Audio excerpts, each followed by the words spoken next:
In at number 10, we have this tie-dye dream. This family not only makes this list for the sheer awkwardness of this situation, but they also win the award for the most horrifyingly coordinated family in the world. I can't tell whether it's Christmas or whether this kid simply wants to express some individuality. I'm also not 100% understanding the family dynamic here either. Also, I want to be able to read what's embroidered on their shirts, but I can't quite. I think it says "Weeby Mummy," which actually is awkward in a whole new kind of place. This story comes from someone who explains that they live in an apartment building. Their neighbors directly above them are the ones having some extremely fishy behavior. Apparently, it is not abnormal to hear this couple screaming and arguing with each other, which is quite a thing to have to get used to. But here's where things turn sinister. Our storyteller explains that she hasn't seen the wife for at least 3 months now, which obviously isn't normal. And now, suddenly, the husband says that he's going to Malaysia for a while, but our storyteller feels like he's going forever considering he is also selling his apartment. And we still don't know where the wife is. I'm hoping that maybe they just decided to separate since they were obviously arguing all the time and that nothing more sinister is going on here. If I was their neighbor, I'm sure my mind would definitely be racing as well though. In our number 8 spot today, we have this suspicious behavior. This story starts off with a description of the family next door. There are 3 of them, a husband, a wife, and their 2-year-old daughter. Apparently the husband has always been super weird and gave off some bad feelings. He had a really expensive car and apparently basically all he did was drive it and wash it. So, one day the police came knocking on our storyteller's door, and the police explained that apparently the husband and wife next door had supposedly gotten a divorce, but they wanted to know if they happened to know the whereabouts of the wife and daughter because they could not locate them. Our storyteller didn't know anything about their whereabouts, but gave what info she did know, which was that she had a 2-year-old and that she was maybe pregnant and that she drove a white Jeep. After this police visit, they didn't hear anything else, but of course kept their eyes and ears peeled. A few months after the police visit, the creepy husband is outside cleaning his expensive car, and this is when our storyteller sees the wife's white Jeep in the garage of the house. If she had run off, why would she leave her car? The creepy husband saw our storyteller see the Jeep, and just a few short days later, he ended up selling it. This could all just be a coincidence, but it certainly is all a little suspicious. In our number 7 spot today, we have the Skull Stealer. This next story is one that our storyteller luckily didn't have to witness, but it definitely is still quite strange. Apparently this neighbor man was out and about searching for gold one day, and on his way back he ended up being pulled over for some reason. The police ended up searching this man's car when they found something I don't think anyone was expecting. They found a real human skull. Sinister or not, why would you ever have something like that in the back of your car? This guy's excuse is that he found it while he was out searching and thought it belonged to an Indigenous American. This man was most definitely arrested, and unfortunately our storyteller doesn't know how the rest of this story panned out, but if it wasn't already clear, if you ever find a human skull, please don't take it home with you. In our number 6 spot today, we have Always Watching. This story is about the family that lived across the street from our storyteller when they were in high school. Our storyteller would walk to and from school every day, and while the mornings were normal, when he was coming home every day is when things got very weird. This family across the street would sit and stare out the window at this guy every single day as he returned from school. I couldn't imagine this happening to me once, let alone every single day, but that truly sounds like an absolute nightmare. To make things just a little more strange, it apparently wasn't uncommon for them to get phone calls from their scary neighbors' phone numbers, but when they answered, there just wasn't anyone on the other end. I feel like I would have immediately put my house up for sale or something, because every night I would feel like I would need to sleep with one eye open. In our number 5 spot today, we have Stay Away. This story comes from someone who had some weird neighbors when they were around 9 or 10 years old. The people who actually lived next door were a middle-aged couple, and while they didn't have any kids of their own, they had 3 nieces who were around the same age as him, so they would play together often. One day the couple invited our storyteller to church with them. There isn't necessarily anything inherently wrong with that, but what happens next is where things turned a little strange. This couple then proceeded to explain why this child should come to church with them, which already sounds creepy.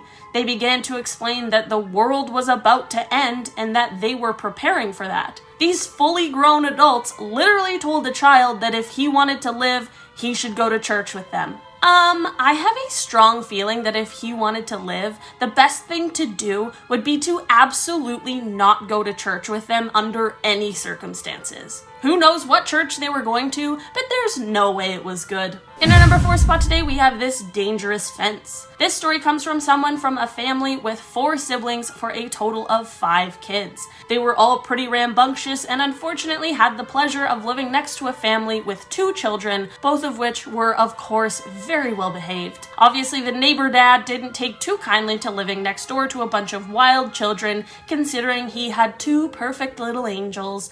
But he certainly took things way too far. One day our storyteller was climbing around on the fence that separated the 2 properties, and this set off the neighbor dad. Instead of doing literally anything normal, he decided to do one of the most messed up things he could. He took those nails that are used for carpets to grip the flooring and stuck them in bars of wood, which he then placed on top of the fence. Keep in mind that our storyteller is around 5 years old at this time. So every time he would try to climb to the top, he would be stuck by a nail, which would then cause him to fall off. Luckily, our storyteller never got seriously injured or anything from this, but how weird is it for the neighbor dad to react like that? In our number 3 spot today, we have the rose garden. This story comes from someone's aunt and is about a neighbor she had in the 70s and 80s. This neighbor was harmless but had quite a creepy pastime. This neighbor volunteered at a blood bank, which is obviously great, but since the 70s and 80s were pretty much just a free-for-all, there was an insane blood bank rule that allowed this neighbor lady to be able to take home the bags of blood that were expired and would be thrown out. I truly cannot believe that was a thing, but I guess this lady was resourceful. She would take these bags of blood and then use them as fertilizer for her garden.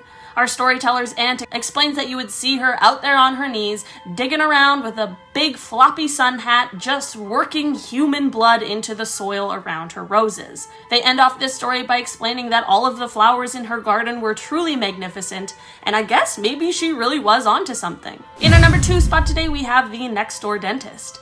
This story comes from someone whose neighbor was a dentist, and he lived with his wife, and they apparently had one creepy child. Our storyteller explains that this weird family next door once absolutely freaked out on them for planting some flowers alongside their fence. They didn't go into detail about why, but the dentist family screamed as they said they didn't want anyone digging up their land. That's a reasonable request for sure, but also very, very suspicious. The dentist family ended up moving out 2 years after this strange incident, and our storyteller didn't really think much of them until 3 years after that. In an absolutely wild but not surprising turn of events, the dentist's dad ended up being arrested for kidnapping his patients. Our storyteller still has never had confirmation, but truly believes that there are still bodies located down there. In our number 1 spot today, we have Peeping Tom.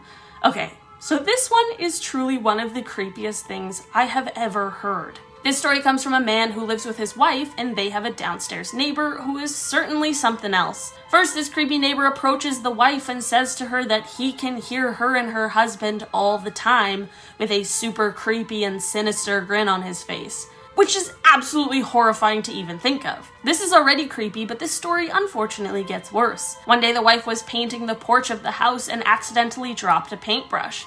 She bent down to pick it up and sadly had to see what no one should have to see. Through the slits in the deck, she saw this creepy neighbor's eyes staring up at her. Tell me why this creepy man was laying under the porch, staring up at her, being a weirdo peeping Tom. They have no idea how long he was there for, and honestly, they probably don't even want to know. Starting off at number 10 now, we have the Grand Dragon. This one comes from Betamax V2, who said, "A great uncle of mine passed away when I was a little boy. The family met at his house after the funeral to start packing things up and all, as he had no children and his wife died many years before him. My great uncle was a highly respected member of his small town. He was a banker of some sort, deacon in the church, and all those things things that made him a good person? Well, tucked away in the attic, not covered by any dust mind you, was a large wooden trunk. Inside this trunk were the purple robes of a KKK Grand Dragon, various member listings, meeting notes, and all other sorts of things related to the KKK. Turns out that my great uncle was a very active, although very much secretive, member of the regional chapter of the KKK. Okay, I think we've already started up here with this video. Can you guys even imagine finding out that your relative, someone who was respected and loved by his family and friends, was a member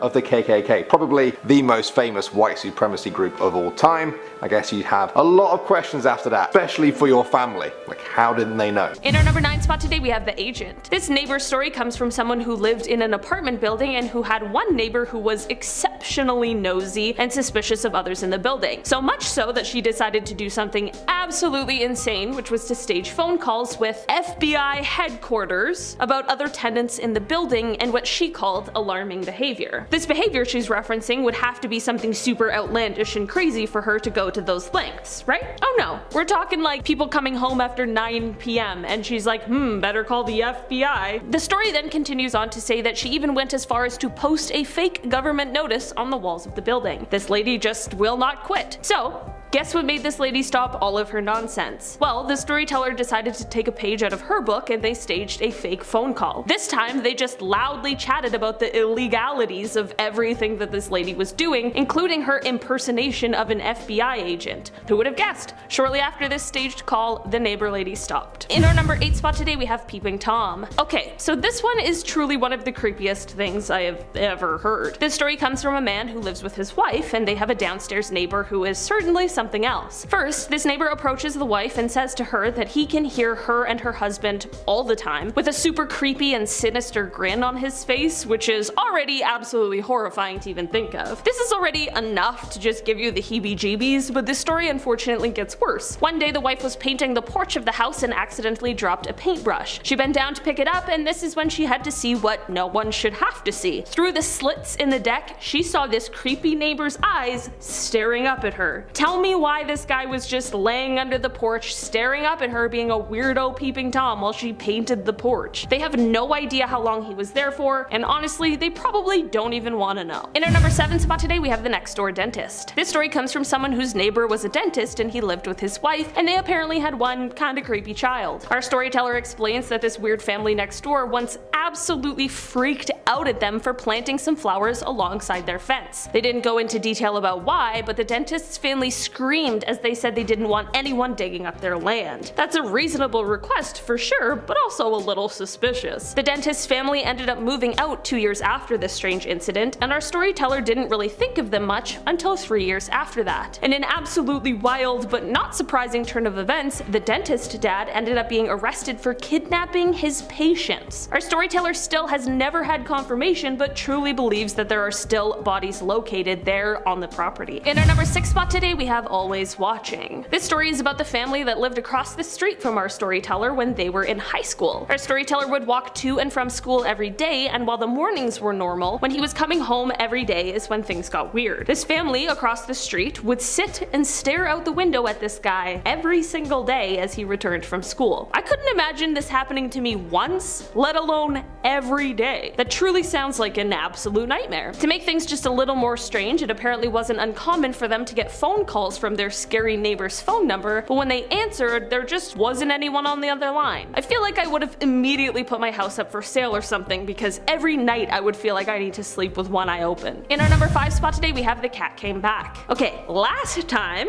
on part 1, we had a weird neighbor cat story, and this time we have another one that is arguably weirder and creepier. I'm just saying, if you've got a cat and a strange neighbor, you might want to watch out, because these stories are putting me on edge. This one goes, quote, "There was an old man who lived next door to my last house. I'd wake up every morning to about an hour of 'here kitty kitty kitty.' My cat once went missing for about a week, and he came back with a shaved stomach." Listen, Without the whole neighbor part, that story would still be weird and concerning. I'm glad the cat came back, but why in the world was his stomach shaved? Maybe it wasn't the neighbor, I mean there's no proof per se, but man, the whole thing is definitely weird. If it wasn't the neighbor, then what on earth was he up to calling for a cat every morning? I have a lot of questions about this one, and I don't think that any of them are getting answered anytime soon. In our number 4 spot today, we have the photographer. This strange neighbor story is a very short but exceptionally effective one. The storyteller wrote just, quote, "They sent me pictures of myself mowing the lawn.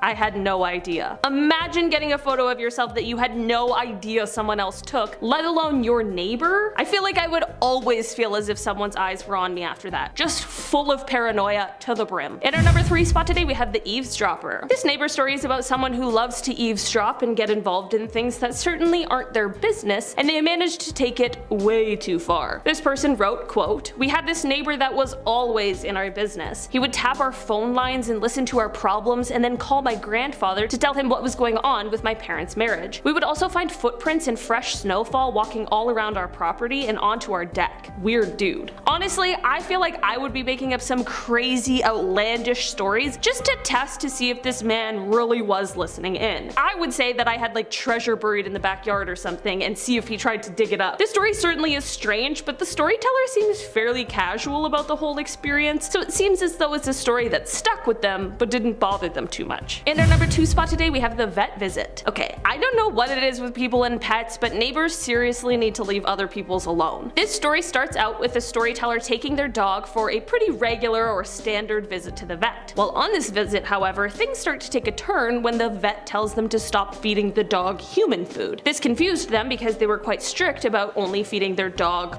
food. Well, after a little investigation, it turns out that the neighbor this storyteller had, this one who would often call the police about this dog's behavior even though it was a nice, sweet Labrador that showed no aggression at all, yeah, apparently this neighbor had been leaning over the fence to feed the dog food scraps, mop water, and some other harmful things. This one might actually be worse than the neighbors who were stealing the cats. This is truly next level, and I'm glad that the vet was able to catch this and the storyteller could get to the bottom of it all. In our number 1 spot today, we have the neighbor across the hall. Okay guys, this one is definitely the most serious on this list, and it truly is terrifying. Basically, this storyteller's dad lives in an apartment building, and one day he gets a knock on the door and it turns out to be the police. They come in and start asking this man about his neighbor across the hall. They ask him if he's seen anything weird or that sort of thing, but the dad tells them no. He looks well put together, like a businessman, he's around 30, just nothing out of the ordinary, you know, just a regular guy who just lives across the hall. The police then explain that a 30-year-old woman is missing and that she was last seen on security camera footage walking into the building with that guy, but the security camera never captured either of them leaving. In the end, the police get a warrant and they notice a missing shower curtain and that there's golf clubs everywhere,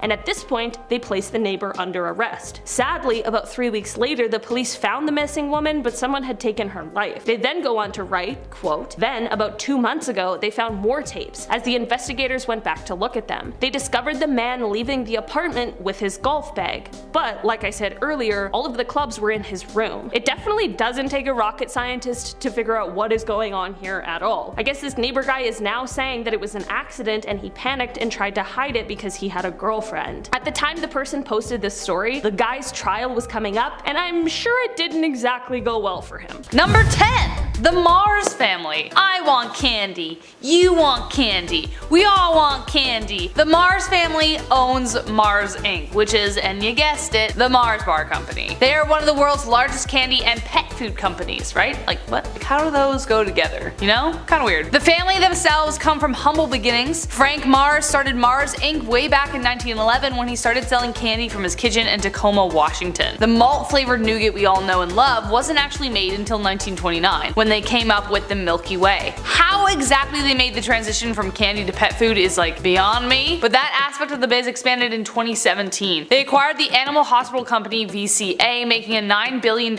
investment. Overall, the company is worth, get ready, $40 billion in sales. What? So they're rich and they own candy? Well, okay, they're really rich and they own candy. For one, they can influence anyone. And consider the fact that sugar is considered an addictive substance. And then also, Willy Wonka, right? Fiction or non-fiction, candy is a big deal. Imagine a world without it. In our number 9 spot spot today we have the plot twist. As if that one wasn't enough.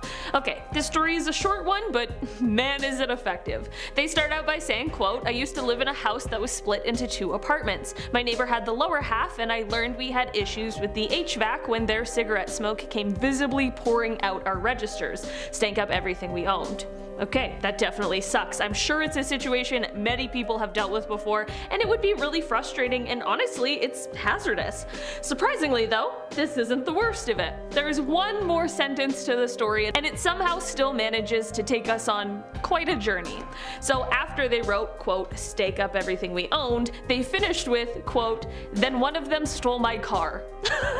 Okay, honestly, worse than the smoke, and also, I have a million questions about this. Starting with how, and ending with what happened after. I would love a follow-up on this one. In our number 8 spot today we have a house's history. So there are places that have certain rules around what a selling agent would have to tell an interested buyer about the history of the house prior to purchasing. Some things are extremely important to some people and not at all to others. I mean, for example, some people don't really mind living in houses that were once the scene of a horrific crime. I personally feel like I wouldn't exactly be comfortable with that. Some things in some areas, however, don't have such widespread rules when it comes to these things, which means that sometimes new homeowners are in for quite a surprise, just like these ones. This story starts off, quote, "When we moved in, he," meaning the neighbor, "came over to tell us the house had previously burned down twice. News to us." Okay, that's interesting, but not too scary yet. But they continue on to say, quote, "Got the feeling he wanted to sort of brag about how he saved people from the fires. Then a few years later, after leaving our garage door open, we found our stored grill with all the unlit burners on and a bit of burnt paper sitting underneath. He's since disappeared, but we lock up our propane now." What in the world? How terrifying! The man disappeared? This is why I Google everything first. From places to people, I scour the internet prior because you never know, people are strange. In our number 7 spot today we have the backdoor neighbor. This story starts off when a couple moved into a new house in the summer of 2019. Upon moving in, both of the neighbors on either side warned this couple about the neighbor who lived behind them, as they had been known to cause quite a bit of trouble. The first 6 months were fine, but things quickly took a turn. They go on to explain that, quote, "Their house sits on a hill behind ours, and so it overlooks the majority of our backyard due to the elevation change. Well, one night, morning technically, at about 3 a.m. we wake up to ring notifications from our phones showing video from our front doorbell. There's a man standing barefoot in a sleeveless shirt on our porch pounding on our front door. We give it 2 to 3 minutes just watching him on the app, thinking maybe he's drunk and has the wrong house, essentially giving him the benefit of the doubt. At this point, the guy at the door starts to yell, he's cursing, he's saying that he's gonna fight them, and then he leaves the front to head around the side of the house towards the backyard. They still have no idea who this is, so they of course call the police. Before the police arrive, the neighbor behind them turns on a huge spotlight that's shining into the storyteller's backyard, and they're thinking, okay, our neighbors, they know something's going on and they gave us some light to like check it all out or whatever.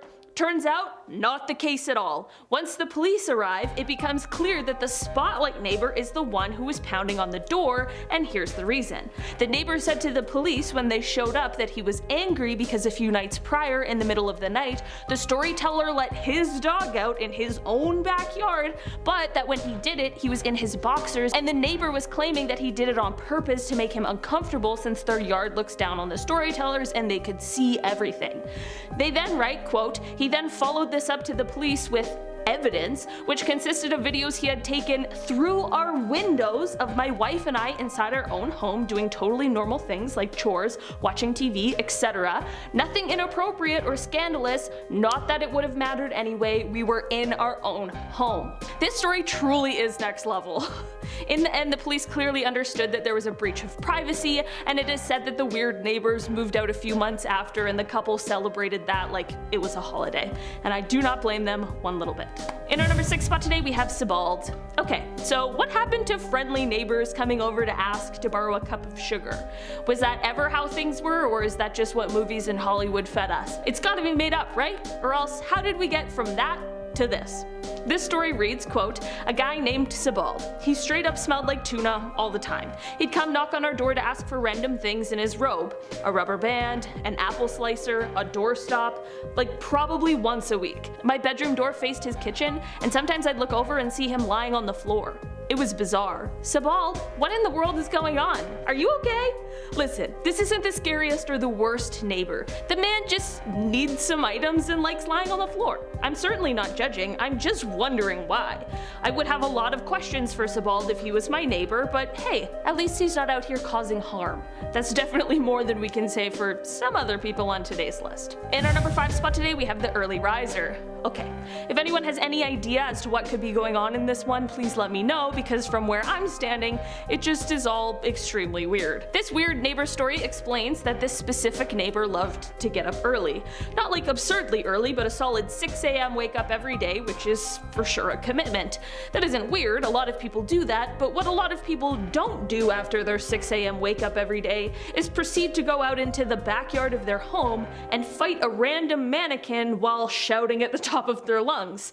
I guess the whole neighborhood is waking up at 6 a.m. every morning now, too, because this guy's got some steam he needs to release. Honestly, this would be the most annoying thing, but I'd also be very curious and concerned as to what this was all about. In our number 4 spot today, we have Goat Guy. Okay, this is definitely not an inherently terrifying story, but it is so bizarre that it has me just a little on edge. So basically, this short little explanation is, quote, "Old guy that lived next door when I was young would shower in the backyard, would buy goats to do his lawn. Eventually he stopped buying goats and would just set the lawn on fire. I mean, buying goats to eat your grass so you don't have to cut it is a very expensive method, but a method nonetheless. But setting it on fire?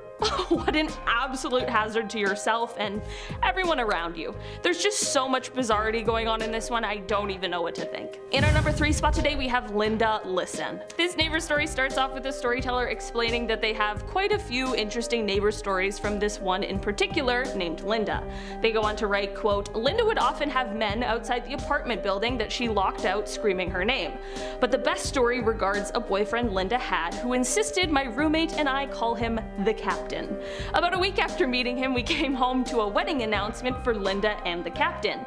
Yes, his name was the Captain on the announcement. Exactly 1 week later still, the Captain was arrested outside of our apartment building for public intoxication at 2 a.m. while screaming, 'I've made a huge mistake. F you, Linda, a huge mistake. I'm ruined.' It seems as though this guy was no longer the Captain. I have no idea what happened here or what led to this demise, but I mean, I can't exactly say I'm surprised." In our number 2 spot today, we have Cat Lady. This story is from someone named Kate, and she starts off explaining that she had a cat named Donovan, and her strange neighbor was named Susan. Susan was single, in her 50s, seemed nice, and had a lovely garden. Kate then goes on to write, quote, "One summer we were going on vacation for a week. We asked if she could look after the cat while we were gone. She enthusiastically said yes and offered to have our cat stay at her house so it wouldn't get bored or lonely. How sweet of her." Kate then explains that they go away on vacation, everything's great, but when they came back and Kate's mom went to pick up the cat, things went awry. She explains that Susan was weirdly attached to this cat after 1 week, so much so that she was full on weeping when she was giving the cat back. Kate's mom was weirded out but thanked her, paid her, and then left. Kate then goes on to write that a few days later she woke up early and came to find out that Susan had walked the entire acre that separated their houses in order to try and look for Donovan.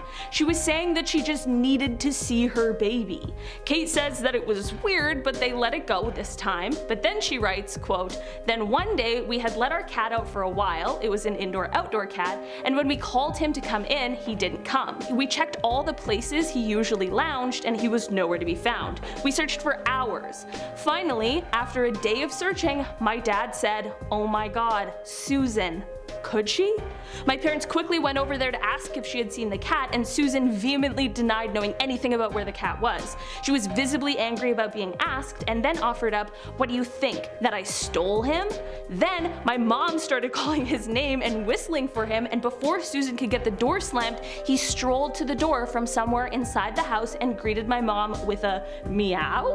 My mom was pissed. She started yelling about if you ever steal our cat again and I ought to call the police and left. He was an indoor cat for the next few months until we moved again. Honestly, could you imagine your neighbor stealing your animal? I would have absolutely lost my mind. In our number 1 spot today, we have the Flyers. So this story starts out with a storyteller explaining to us that he lives in a fourplex that is mostly elderly people living in it, and that there was another fourplex across from them, and that was basically the situation for the entire block. So one night, when our storyteller is going out with some friends, as they're leaving his place, a neighbor of his comes out and a very hateful altercation ensues. The neighbor man yells some horrible things, the storyteller yells some things back, and that's when the neighbor makes some very serious threats, and then the storyteller just carries on with heading out for the night.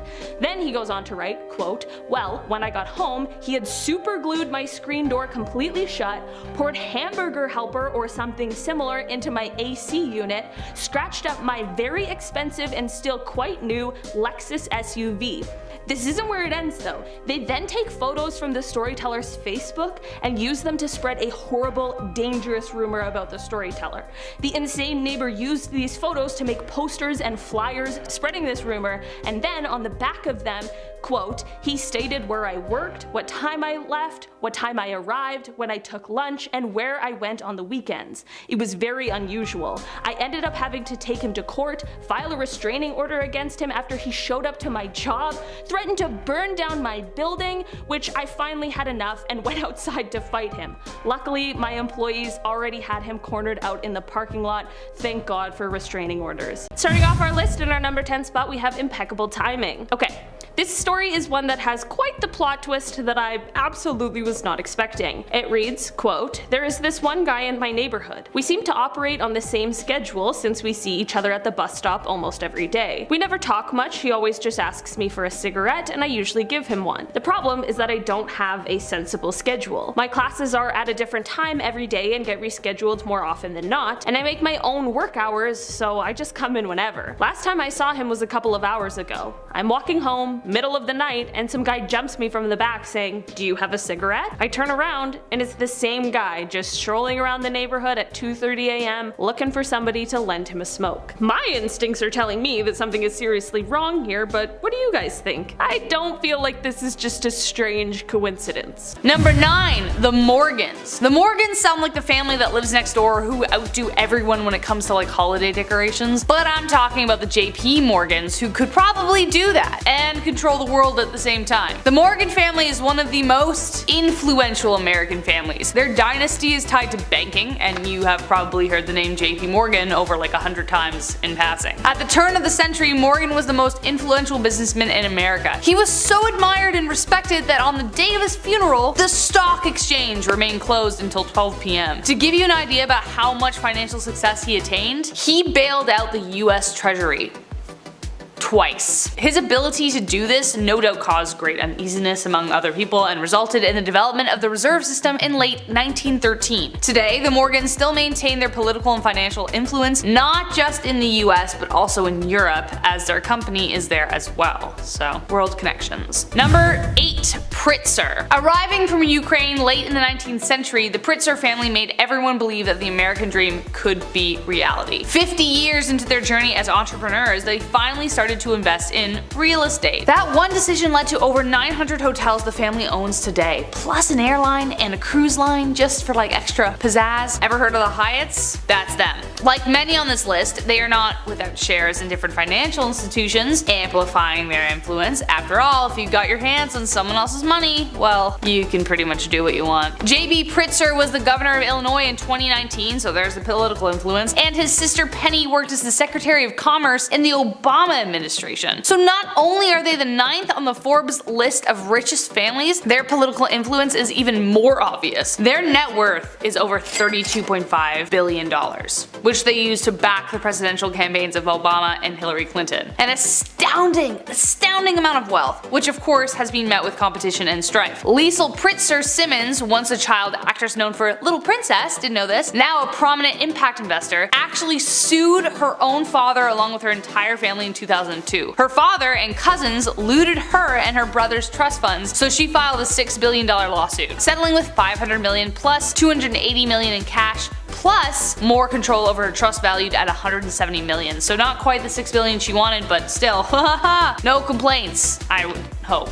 no complaints. Number 7. The House of Windsor. Whether you consider them the figureheads of the monarchy, the House of Windsor remains one of the most powerful families in the world. They are the reigning family monarchy in Great Britain, and although they may not be the richest on this list, their wealth does not simply lie in money. The Windsors reigned over the entire British Empire, which of course included the fruits of the colonial pursuits of jolly old England from years past. Their colonies, protectorates, and dominions spread across the world. They were also recognized as the official monarchy of several independent countries. Therefore, their wealth is in many pies, as it were. Along with the fanfare that follows, people are obsessed with them. Like the whole Meghan Markle thing, it's nuts. Queen Elizabeth II is the head of the family, the church, and the commander-in-chief of Great Britain's military troops, along with performing her duties as supreme ruler of 15 autonomous countries. Fun fact, this is a fun fact, my grandparents met her twice at the Queen's garden party, and they said hi, and she's very queenly, and that was all I really found out about that. But that was cool. Number 6. Rockefeller. John Davidson Rockefeller may have picked up a few tricks from his dad when he started his American empire. Son of a con man, Rockefeller bought out several owners of Cleveland's largest oil refinery in 1865. Then he just kept going, buying out competitors left, right, and center, which led him to take over 90% of America's refineries and pipelines. But beneath all that success were dubious dealings with corporate spies,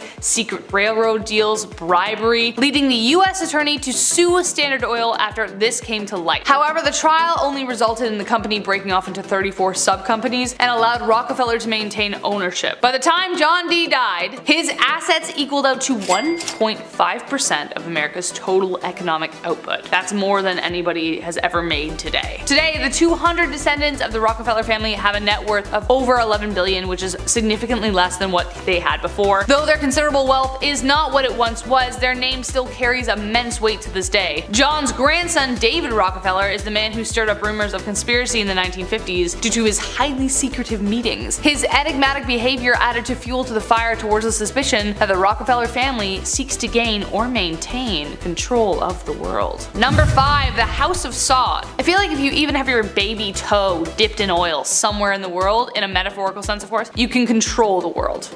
It's the most important thing, we use it all the time. The House of SAUD is the royal family of Saudi Arabia. They, like many powerful families on this list, have old money, especially since they are descendants of the founder of the first Saudi state. The king of Saudi Arabia reigns with absolute power, meaning he could make anything he want happen at the snap of his fingers. They could start a war if they wanted to, and that they have. They consider the country to be an asset, especially since they reign on precious crude oil reserves, about 20% of the world's global resources. The entire House of SAUD has 15,000 members, so to be clear, we are specifically talking about the 2,000 members of the inner circle. The actual family under the king of Saudi Arabia can get any job they want so long as it's in the country. Number 4. The Bush family.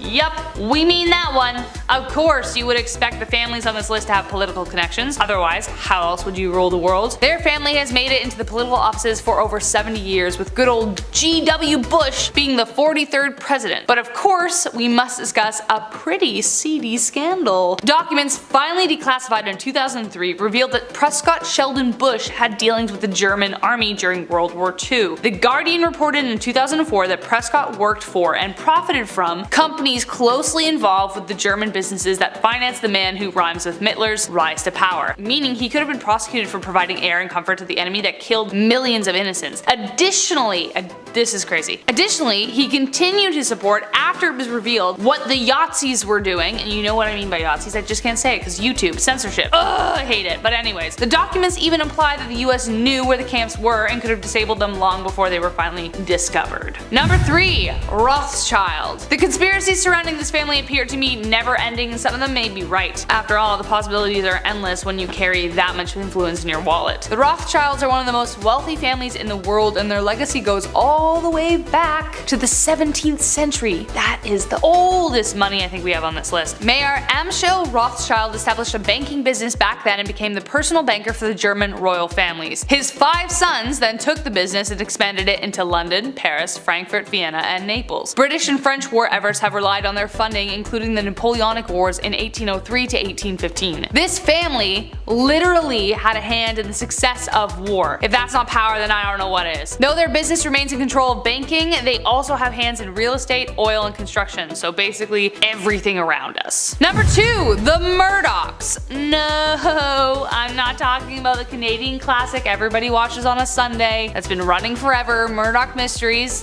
How are ya? But same name. To say the media plays a huge role in every part of our lives is an understatement, even to say that. It's at the rate we consume media on our phones, on the subway, on the street, TV, computer, on headphones. You'd have to head to the Alaskan Triangle just to get away from it, which is why the Murdochs are so damn powerful. The Murdochs control several broadcasting networks, their reach stretching across 3 continents. So needless to say, their influence has very little borders. Their imperialism began in Australia by a political reporter for the Melbourne papers, Keith Murdoch. Keith climbed his way up to editor, and after he figured out how to double the sales, he became CEO. His son Robert followed in his footsteps as a reporter, and together they formed the News Corporation, which held the power of Australia's media in the palm of their hands. But the corporation now owns 20th Century Fox, Fox News, MySpace, and Dow Jones, plus I think a few more. However, there is no fame without scandal. In 2011, the News Corp was prosecuted for illegal phone tapping of celebrities, the royal family, and even bribed police and special units. People thought that maybe, I don't know, like maybe this should topple the entire empire, but it didn't.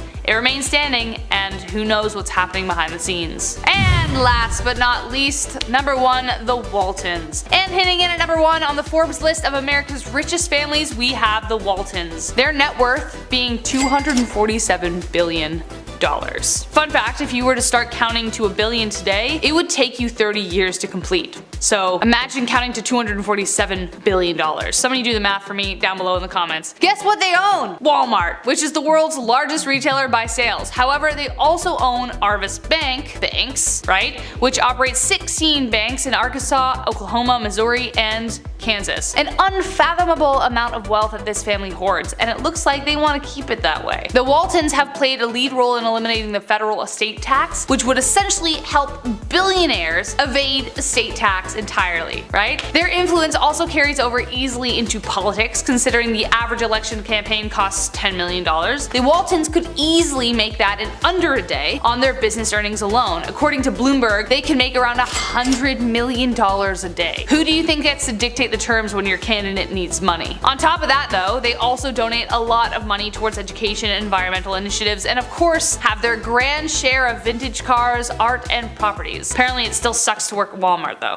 so. Starting off in our number 10 spot, we have the entrepreneur. Okay, this neighbor story starts out actually quite nice before it takes one of the wildest turns I've ever seen. So basically the storyteller starts out by explaining that their old neighbor was like the perfect neighbor. They were quiet, they were polite and cordial, and sometimes the two of them would even share a quick chat should they run into each other in the hall. Truly the dream neighbor. The story starts to take a different turn when the storyteller reveals that their nice neighbor is certainly in the business of selling illicit substances, we'll call them. But they also explain that all of his customers were also lovely and were sure to not make too much noise when they were coming by, even if it was late at night or early in the morning. Now, here's where the story takes quite the turn. Turns out that one night, some sort of altercation ensued, and this nice, quiet neighbor ended up taking the lives of 2 people who were at his door. Apparently, it all happened in the hallway, which was quite a gruesome scene afterwards. The storyteller has quite the twist again at the end when they write, quote, "It was crazy. Still, after he got sent to prison, a new guy moved in that played music constantly as loud as he possibly could. I'll take old Stevie back any day." Honestly, I don't agree, but I completely understand. Coming in at number 9, we have this family who look like they may or may not have contracted the plague. Why are they so purple? I'm really confused. Absolutely nobody in this family picture wants to be here. No one. The 2 boys look like they're suffering a high fever and they're about to vomit, and the grandma looks like she's just seen Phil Mitchell resurface at the old Vic and she's about to go give him a piece of her mind, and she's taking the baby for backup. And then we have the mum who's looking sideways into an alternative reality where she just doesn't have to deal with this kind of BS. Okay, coming into number 8, I kind of have no idea what to say about whatever the F is happening in these 2 family portraits, other than, no, I still have nothing to say. What is going on? I really am out of words. I guess these 2 ethereal godlike dudes take their job as head of the family very seriously. They really do embody the white middle class male tale of the 1980s. What a golden era. Also, why so serious? Here we are at number 7 and things are getting pretty naked. Nudity can be great, but around your family, I mean, it's just all kinds of mentally scarring. Does anyone actually have any idea what the dynamic is here? Having your breasts cupped by one man whilst another holds your naked, bulging, pregnant belly? I mean, I've got some questions. Who does this baby belong to? I'm with the kid and his toy turkey. I just want to stay well away from this one. More nudity coming in at number 6. Hip hip hooray. Mummy, why isn't Daddy in the photo? Oh, well he will be in a minute. Just keep, looking forward. Like, at what point does Dad need to adopt the naked man pose? Without this Rudy nudie in the background, I'm thinking this probably could have been a nice picture, but Dad, put it away. Coming into number 5, we have a full-on back tattoo. This dude could pose for a family portrait all by himself, as he has the faces of his wife and 2 kids tattooed to scale on his back. Wow. Better not have any more kids though, as I don't think there's actually any space for them to join in the ink portrait. So I'm guessing that that's Lisa at the back, and then Zadie on the right, and little Nutella on the left? I wonder if they all have a huge tattoo of him on their back in return. This is so creepy. At number 4, we have a pretty awkward PDA. Grandma, Grandpa, can you just, stop it? As if putting these matching outfits on weren't embarrassing enough, we have to deal with Grandpa's weird pensioner leg flexibility and the full-on pash happening with Grandma. A family who have clearly been taking fashion tips from our family at number 4. Coming in at number 3, we have a serious dose of double denim. Only in North America do we see this kind of scene. So many questions. Why the Canadian tuxedo? And why is everyone bundling on Dad? How is he not getting crushed by his 4 fully grown kids? This picture, seriously. I have to say though, wherever they are, it looks amazing. Coming in at number 2, we have a family that clearly took inspiration from our family before, but took it to a whole new extra level. Hello rainbow family. This picture actually gets more awkward from the bottom up. Okay, the kid in the purple looks pretty cute and is definitely having fun. Then the kid in the blue is still kind of down with it all, but the kid in the green is closing her eyes and just wishing that they could be uninvited from their own family life. Then at the very top, what is happening with the dad? This is a whole new level of nope. But it does make me chuckle. Finally, coming in at number 1, this family certainly wants you to be their guest. Yes, yes they do. The low-budget beast costume is killing me. I love it, it's so good. Those fangs, what? Also, the mum is Mrs. Potts and one of the kids is Belle. What kind of twisted family is this? Beast and Belle are together, right? I am all about the Lumiere pose. I'm thinking that this person is like a zany aunt, the person who probably came up with this whole concept in the first place. Then we have Cogsworth and Chip, and they're kind of cute. I would say overall, A for effort, A+++ for cringe. Starting off this list in our number 10 spot, we have Let's Celebrate. Okay. So this story is one wild ride, and it is honestly actually pretty terrifying. One night, a young woman was coming home late after she had been out having a few alcoholic beverages. Her creepy neighbor unfortunately witnessed this and for some reason decided to head to her front door with her. Her birthday had recently passed, and so when her weird neighbor tried to give her a hug, she just assumed it was him trying to be nice, but things quickly got even more strange. As she was trying to get into her own home, he kept insisting he should come in and have a drink with her so that they could celebrate more appropriately. Absolutely not. This woman was thinking quick because she decided to tell him that she couldn't find her keys, and then she quickly pulled out her phone and she said she was calling someone who might have them. She was actually calling her cousin though, and she told him how scared she was. He lived close by, so he jumped out of bed and drove really quickly to come and pick her up. I wish this was the end of the story, but she explains that shortly after this creepy night, her neighbor actually ended up poisoning one of her dogs just out of pure pettiness. That is so insane.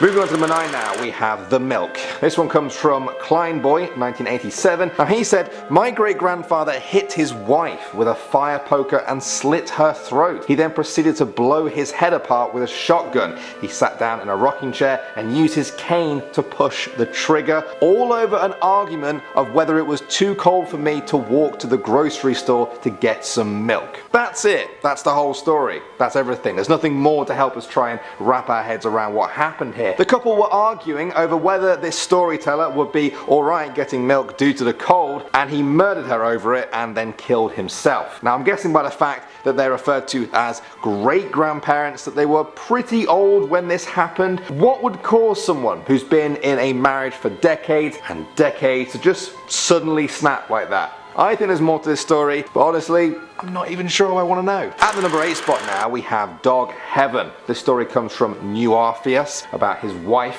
He said, "My wife and I were reminiscing about our childhood pets one day. When I shared how hard it was when my cherished dog had to be put down, she got to thinking all of her childhood dogs were killed by semis. Now normally the thought of a dog getting loose and being run over by a semi-truck isn't that far-fetched. However, it had just clicked with her that her childhood home was in the countryside, down a long gravel road. The nearest highway was really far away. She decided that the next time she talked to her dad, she would find out what really happened. After all, now she is an adult and can handle the truth that a 7-year-old couldn't. Well, her dad just sort of smiled at her and said, 'Oh honey, I never lied to you. Your childhood dogs were indeed hit by a semi-automatic. Yeah, a semi-automatic rifle.' Now, to be fair here, it sounds like her dad was putting down the dogs when they were old or very sick instead of taking them to the vet to do it. I hear that's more common in certain rural communities around the world. I'm passing no judgment here. I just thought it would be a shocking story because she genuinely thought they were all getting hit by semis, as in semi-trucks, when it was actually semi-automatic rifles. It's quite a big difference between those two things. Next up at number 7 now, guys, we have the judge. This one comes from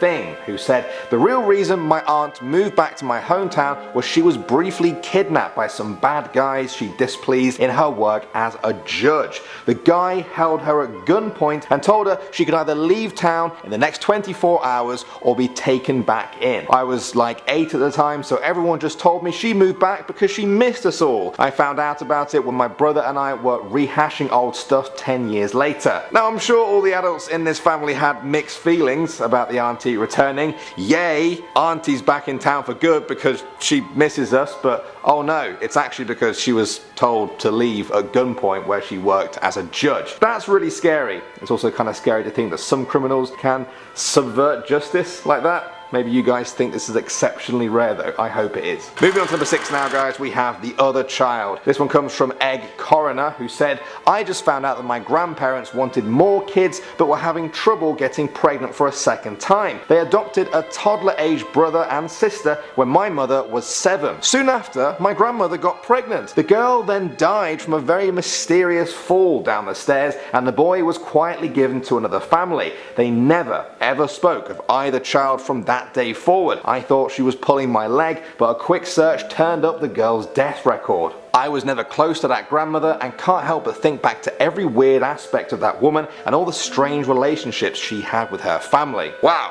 That one is really crazy. I think what the storyteller is trying to suggest is that when the couple finally did get pregnant, they then didn't want their adopted children anymore, and so they staged a fatal accident for the girl and just sent the boy away forever. That is really dark. I presume that it was their mother who told them this story and they thought, "There's no way that's true, you must be pulling my leg." But yeah, I don't know, man, I've never heard a good joke that sounds anything like this. Coming in number 5 now, we have the photos. Conte Vincero said, "We found a picture of 2 great aunts arm in arm with Hitler. We also found a signed photograph of Mussolini." Yeah, their great aunts were apparently best mates with Hitler. What an awful surprise to find out. I mean, the scary thing about this story is pretty clear. I guess the only positive to take away from it is that maybe their grandmother wasn't all chummy with Hitler. Maybe it was just 2 sisters. Clutching at straws here, I think. As for the signed picture of Mussolini, I think they should sell it and give the money to a nice charity. That's something that would have really annoyed him. At the number 4 spot now, we have life insurance. This one comes from Cotton Weasel, who said, "I have a second cousin that murdered his siblings and parents for insurance money. He didn't get away with it, but only spent around 20 years in prison. He's out now, but no one talks about him or will speak to him. The only reason I even know is my parents warn me if he ever reaches out to me that I shouldn't talk to him. I managed to find out about him and what happened by Googling him." Unreal. I mean, for me personally, unless something awful has happened, there should never be a good reason to kill your parents and siblings. I actually can't think of any reason off the top of my head. That's pretty obvious for normal people, but to do it because of life insurance money, that's insane. I'm glad to hear that he got locked up, but yeah, I do think 20 years might not be enough for slaughtering a whole family in cold blood. Someone in the comments section of this story replied by saying, if he does contact you, the first thing you tell them is, I don't have any life insurance. That's some good, but also quite dark, humorous advice there. Moving on to the number 3 spot now, guys, we have the uncle. This one comes from Dogma3721, who said, an uncle I've never met, my mom's brother, killed my mom's parents when he was 16 in a fit of rage and burnt down their home in an attempt to cover it up. I've never met him, as he has been in jail on a life sentence since before I was born. I was only informed of his existence because my dad was blackmailing my mom with this. I mean, aside from it being scary, this story's just tragic. It's tragic enough to know that your grandparents were murdered and you never got to meet them, especially when you find out that it was your own uncle who did it. I bet it's even more horrifying for the storyteller's mum, especially now that the dad is apparently blackmailing her with this. I mean, that's a pretty scummy thing to do, as if she hasn't already been through enough in her life. Sorry, this is supposed to be a scary video, and now I'm just angrily ranting about things. At the number 2 spot now, we have the past life. This is just strange on every level. See if you can follow along with it. Someone on Reddit said, in 1976, my father was in the military and traveled to Guatemala after an earthquake. During the cleanup, he was at the Mayan site of Mixco Viejo. There were several burial sites overturned there. For some reason, unknown to me, he brought back the remains of a female Mayan Indian. He claimed to have loved her in a past life. These remains are still in the box in our attic. They are mostly dust now, with a part of the skull left. My father died in 1986, so I cannot ask him about it. My mother and sisters claimed her ghost followed them wherever they moved until my dad died. I am skeptical of that claim. I also have a half brother in Puerto Rico who is in his 30s that I will never meet. I only know his name is Ricky, and my dad had a fling with a Puerto Rican woman while stationed there in the army sometime in the 70s. Okay, breathe. There's a lot to break down there. I think taking the remains of a stranger from their homeland is very strange, as it is probably illegal too, but his family didn't even do anything when he came back with that. I know they said they didn't know, but now they do, and the remains are apparently still just sitting there in the attic. Weird. As for the last bit of the story, someone else pointed out that pop star Ricky Martin was born in Puerto Rico in the 1970s. Could it be him? And finally, number 1 now, we have Chucky. Disclaimer for this one, guys, this is pretty disturbing. Beastie J said, my mother told me a story about being at a small funeral in the late 1950s in East Texas. The deceased was mentally challenged and the family was relieved to have the child at peace. During the service, the coffin began to rock and crying was heard. Then she was taken outside and watched as the coffin was carried to the cemetery next to the church and hurriedly buried. I was telling my kids this story years later, and my mother walked into the room, listened for a moment, and asked, are you telling them about Uncle Chucky? Okay, I honestly didn't even know whether or not to include this. I was back and forth for about 10 minutes. It's horrifying. I'm really hoping this story isn't actually real. I'm hoping it's very exaggerated, or maybe their mother was just messing around with them. This is really shocking stuff. Did this family really bury their mentally challenged son alive? Personally, I don't think so. I think even with the different attitudes of the 1950s, this is still the stuff of horror and fiction rather than real life and fact.